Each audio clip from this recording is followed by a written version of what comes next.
Hello everybody and welcome to Romancefull's Tarot. I'm about to begin here with a reading. Now, this reading is for the 11th of October 2020. And before I do begin, I would like to make an announcement that I am now reopened for private readings. So if you would like to reserve a booking, you can contact me at romancefulltarot@gmail.com. You can also find all my contact information below the YouTube video into the description box. Also, as I was saying, this here is a general reading, so it might not resonate with everybody. So please do take whatever resonates with you, whatever feels comfortable with you, and the rest of it just put it aside. If it doesn't feel right, most likely it is not meant for you. Also, on a different note, if you have been to the channel before, or if it's your very first time and you have not yet subscribed to the channel, please do take a brief moment of your time to click onto the subscribe button to show your support to the channel and to myself, and it would be greatly appreciated. So with no further ado, we're going to begin this reading. This reading here is, they're all important. This one is important in a different way that we often don't access that part of ourselves because we don't always access neither our intuition or the meditation. We don't always do those things. We don't always have time. We don't always have the will. We just don't do them. And so we have a lot of information that is just hidden within our subconscious, and this is one of them. So this is all about the blind spot. So what is hidden into your blind spot that is creating you perhaps some problems or some obstacles within your love relationships? This is what we're looking for. So this is something that you just have not realized. It is your blind spot, and it is for the sign of Pisces. So my dear friend Pisces, this is your sigil, and it means that you are biased. Now, when you draw this card, okay, this sigil, you're being biased. Being biased is currently causing you to deviate from conscious awareness as well as rational judgment.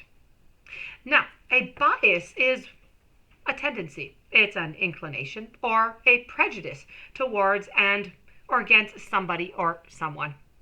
Someone who only eats healthy food might be biased towards healthy food and biased against junk food. A boss who is threatened by the idea of women in the workplace because of his social conditioning might be biased towards male employees and against female employees. A typical Catholic priest believes in the Bible and is therefore biased against the termination of pregnancy. Unconsciously, you tend to search for and focus on things that confirm what you already believe. Therefore, you are biased towards your own perception of reality. When someone behaves in a certain way, you make assumptions about why they're behaving that way based on your previous experiences. Therefore, you are biased towards the meaning that you yourself have assigned to previous similar scenarios, as opposed to an alternative explanation. Even people who are not deliberately prejudiced have implicit biases that escape their own self-awareness. We tend to see ourselves as less biased than others and are able to identify the biases of other people have. But when we are often blind to just how biased we are and relative to what. As you can see, some biases are much more harmful than others. Biases are often based on thoughts passed down to us, information that we are fed. We are conditioned to adopt ways that information is presented to us, experiences we have had, and the meaning that we have assigned to those experiences. They are not often based on actual knowledge and understanding or whatever we are biased towards or against. Now, when you draw this sigil, your bias in this situation is leading you to deeper into unconscious rather than conscious. It is leading you towards perceptual distortion, illogical interpretation, inaccurate judgment, and potentially even into a scenario where you're pushing away or something or someone, even simply someone's perspective, is or is going to be creating you a great suffering. Now, when you draw this sigil, know that you have a bias. That bias is either explicit or implicit, and you have a bias. It is very hard to see objectively reality and objective truth.